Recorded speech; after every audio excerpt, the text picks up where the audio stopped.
नमस्कार मित्रों, भगवत चर्चा में एक बार फिर आप सबका स्वागत है। हम लोग भगवत गीता के 9वें अध्याय पे चर्चा कर रहे हैं। 9वां अध्याय यानी कि राज विद्या राजगुह्य। इसमें भगवान श्री कृष्ण ने कुछ सीक्रेट बात बताई है, कुछ गूढ़ बात बताई है, जिनको उन्होंने पहले के श्लोकों में कहा कि ये राज विद्या है, विद्याओं का राजा है, बहुत सहज है और सरल है, जिसको जीवन में उतारने से व्यक्ति पार उतर जाता है, इस भव सागर के पार। इसी संदर्भ में उन्होंने ये राज की बात बताई कि मैं इस संसार के सभी भूतों का, सभी प्राणियों का, सभी पदार्थों का माता हूँ, पिता हूँ, सृजन करता हूँ, पालन करता हूँ, संहार करता हूँ। और जो व्यक्ति मुझको मन से समर्पण करके सभी पदार्थों को, सभी क्रियाओं को भजन करता है, वो मुझको प्राप्त होता है। और जो नहीं करता है, दूसरे देवताओं की पूजा करता है, इनडायरेक्ट में मेरी ही पूजा करते हैं, लेकिन वे फिर मुझको बहुत बहुत देर बाद मुझको प्राप्त होते हैं, अपनी गति से, अपने तरीके से। और उन्होंने ये भी कहा कि मुझको श्रद्धा से पूजे, भक्ति से पूजे। तो जो भक्त होता है वो मुझको जानता है, मैं उसमें हूँ और वो मुझ में हूँ तो मैं सब जगह। लेकिन बोध की बात है, बोध उनको नहीं होता जो मेरे ऊपर श्रद्धा नहीं रखते। तो बात श्रद्धा की है, बात समर्पण की है। इसी बात को लेके ये अगला श्लोक है, 30वां श्लोक। 30वें श्लोक पे क्या कहते हैं भगवान श्री कृष्ण, आइए देखते हैं और फिर छोटी सी चर्चा। आज बहुत संक्षिप्त में चर्चा करेंगे, कल विस्तार से और चर्चा करेंगे, क्योंकि अगला श्लोक इसी श्लोक का एक्सटेंशन है, आगे का विस्तार है। जो बात इसमें कही गई है उसी को आगे उन्होंने पूर्ण किया है दूसरे तरीके से। फिलहाल 30वां श्लोक कहता है, अपि चेषु दुराचारो भजते माम अनन भाग साधुरेव चा मंतव्या सम्यक व्यवस्थितो ही सा। अगर कोई दुराचारी से दुराचारी भी अनन्य भक्त होकर मेरा भजन करता है तो उसको साधु ही मानना चाहिए, कारण कि उसने निश्चय बहुत अच्छी तरह से कर लिया है। पिछले श्लोकों में उन्होंने ये बताया कि मुझको जो प्राप्त करता है वो सारे शुभ और अशुभ से पार चला जाता है। तो जो सत्य के लिए शुभ और अशुभ की कोई अवधारणा नहीं है। कोई भी क्रिया किसी संदर्भ में शुभ होती है तो किसी संदर्भ में अशुभ होती है, किसी संदर्भ में गलत होती है, किसी संदर्भ में सही होती है। तो सामाजिक दृष्टिकोण से अगर आप किसी को दुराचारी मानते हो, व्यभिचारी मानते हो, पापी मानते हो, लेकिन अगर वो भी समर्पण पूरी तरह से कर लेता है मेरे प्रति, पूरे भाव से, पूरे मन से, तन से और हर तरह से, वो भी मुझको प्राप्त कर लेता है, क्योंकि उसने निश्चय बड़ी उससे किया है। निश्चित रूप से जो उसने संकल्प लिया है, बिल्कुल निश्चित रूप से लिया है, जिसपे वो डिगता नहीं है। इसके संदर्भ में आप समझिए, एक्चुअली क्या होता है कि सामान्यता हम जिसे दुराचारी कहते हैं, जो पापी होता है, जो पापी होता है या दुराचारी होता है, अक्सर उसका संकल्प शक्ति या उसकी विल पावर बहुत मजबूत होती है, क्योंकि नैतिक और शुभ काम करने के लिए बहुत संकल्प की जरूरत नहीं होती, क्योंकि समाज के बने बनाए नियम होते हैं, ढांचे होते हैं, उसमें तारीफ मिलती है, सब कुछ होती है, सहयोग मिलता है। तो उसमें आप कुछ सही करते हो तो बहुत संकल्प शक्ति की जरूरत नहीं होती है। लेकिन अगर आपको गलत करना है, समाज के विरोध में करना है, अपनी मनमानी करना है, तो संकल्प शक्ति की बहुत जरूरत होती है।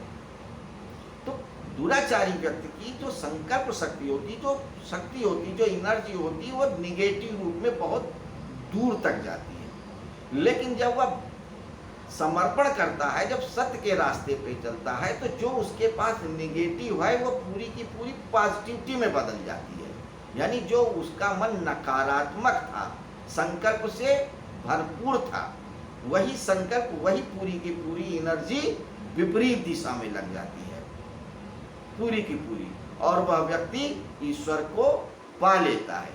आप यही लिए देखिए, हमारे पुराणों में जो कथाएं हैं वे इसी बात को बताती हैं कि ईश्वर या परमात्मा बुरे से बुरे लोगों के लिए ही आता है।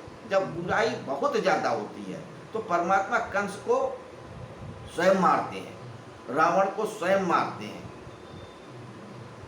क्यों? क्योंकि उन्होंने निश्चय अच्छी तरीके से कर लिया, उनके पास पूरी संकल्प शक्ति है। तो बुरे से बुरे व्यक्ति के पास जितनी संकल्प शक्ति होती है वो अक्सर समाज के हिसाब से जो नैतिक होते हैं, जो अच्छे होते हैं, उनके पास नहीं होती है। उनके पास तो कई बार द्वंद्व होता है, ऊपर से नैतिक होते हैं, अंदर से अनैतिक होते हैं। अंदर से उन्हें भी उन्हीं बातों में रस रहता है जिन बातों में अनैतिक व्यक्ति रस लेता है और खुलेआम लेता है। तो मन की सूक्ष्म कीमियागिरी को भगवान श्री कृष्ण जानते हैं, इसीलिए वो पाप पूर्ण नैतिक अनैतिक की बात ही नहीं करते, धार्मिकता की बात करते हैं, जो धर्म पे चले, जो भक्ति पे चले। तो जो नैतिक होता है वो ऊपर से ही नैतिक होता है, अंदर से अनैतिक होता है। संकल्प शक्ति होनी चाहिए। अभी मैं कहीं पढ़ रहा था एक छोटी सी कहानी, उसे ओशो ने, रजनीश ने उदाहरण किया था। उन्होंने ये बताया कि एक बार एक साधु कहीं फंस जाता है जंगल में, उसके पास कोई ठिकाना नहीं रहता है। वह एक चोर के घर पे पहुंच जाता है। चोर से वो कहता है कि भाई क्या मुझे रात के लिए जगह मिलेगी? शहर में वो गया, गांव में गया, किसी ने नहीं ठिकाया, वो अपने यहाँ ठिकाना दिया। सबके पास कोई मजबूरी थी, धर्मशालाएं भरी हुई थी, लोगों के घर में थे, लोग चाहते थे कि भाई पता नहीं कौन साधु है जिसे मैं जानता नहीं, पहचानता नहीं, कहाँ रात में रखूं, कोई चोर हो, ठग हो, उठाएगी हो, नहीं रखा। लेकिन वह चोर के पास पहुंच जाता है। चोर उसका स्वागत करता है, कहता है ये साधु महाराज आप मेरे यहाँ रात में रुकिए, मैं तो जा रहा हूँ चोरी करने के लिए, कोई दिक्कत की बात नहीं। साधु महाराज ने कहा आपको डर नहीं लग रहा है? कहीं डर क्या, ज़्यादा से ज़्यादा आप चोरी करेंगे ना, मैं भी चोरी करके आता हूँ, आप मेरा भी चुरा ले जाएंगे तो क्या फर्क पड़ता है। साधु के मन में ये आता है कि मैं तो डर रहा हूँ, मेरा संकल्प हिल रहा है कि चोर के यहाँ रुकूं या ना रुकूं, लेकिन चोर पूरा निश्चिंत है, बता भी रहा है, साफ गोई से बता रहा है कि मैं जा रहा हूँ चोरी करने, आप रुक जाइए। तो उसका संकल्प ज्यादा बलवान है। साधु रुकता है, सुबह चोर आता है, खाली हाथ आता है।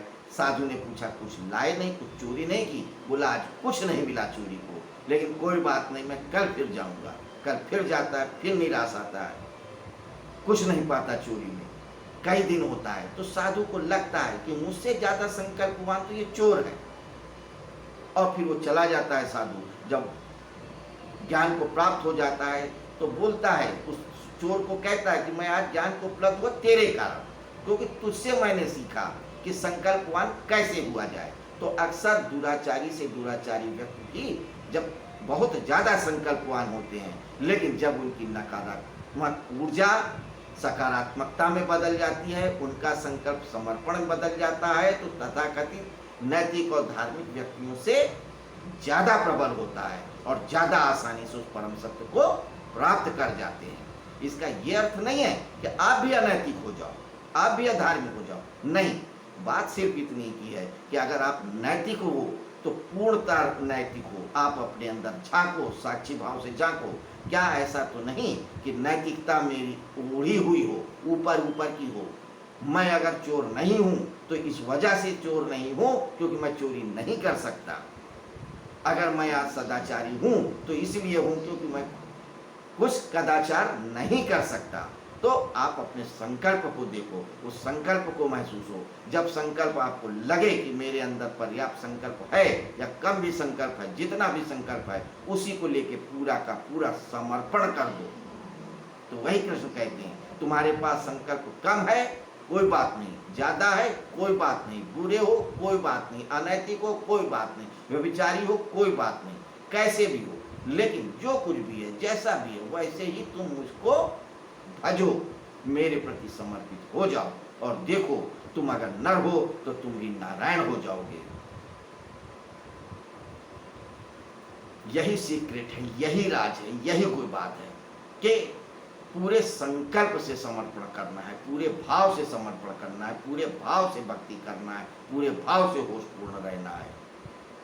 और इसके लिए कुछ धन की आवश्यकता नहीं है, किसी बल की आवश्यकता नहीं है, किसी गुरु की आवश्यकता नहीं है, किसी बाहरी फोर्स की आवश्यकता नहीं होती। सिर्फ बात इतनी होती है कि आपको तैयार होना पड़ता है सब कुछ समर्पित कर देने के लिए, चाहे वो भाव हो, चाहे क्रिया हो, चाहे पदार्थ हो।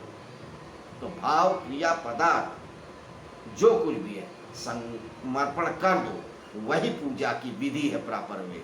बाकी अगर बिना भाव के पूजा कुछ भी करते हो तो अविधि पूर्वक है। कितना भी सोना चढ़ा दो, कितना भी फूल चढ़ा दो, कितने ब्राह्मण जिमा दो, लेकिन अगर अंदर भाव नहीं है, भक्ति नहीं है, श्रद्धा नहीं, तो बेकार है।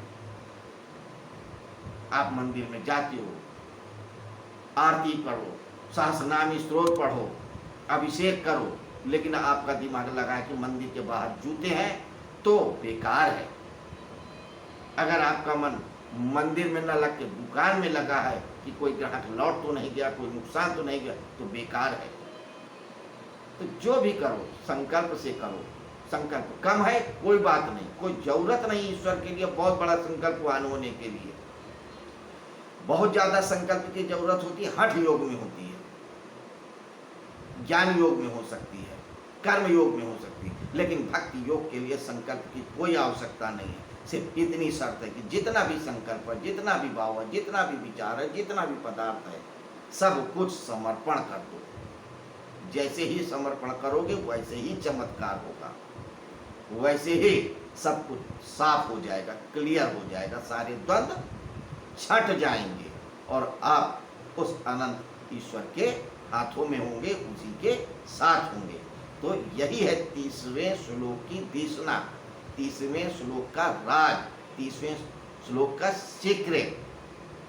तो मित्रों, अब अगले श्लोक में मन की इसी कीमिया को लेकर के आगे क्या कहते हैं भगवान श्री कृष्ण, ये हम कल देखेंगे भगवत चर्चा में। इसी समय इसी जगह क्या बताते हैं भगवान श्री कृष्ण महात्मा अर्जुन को।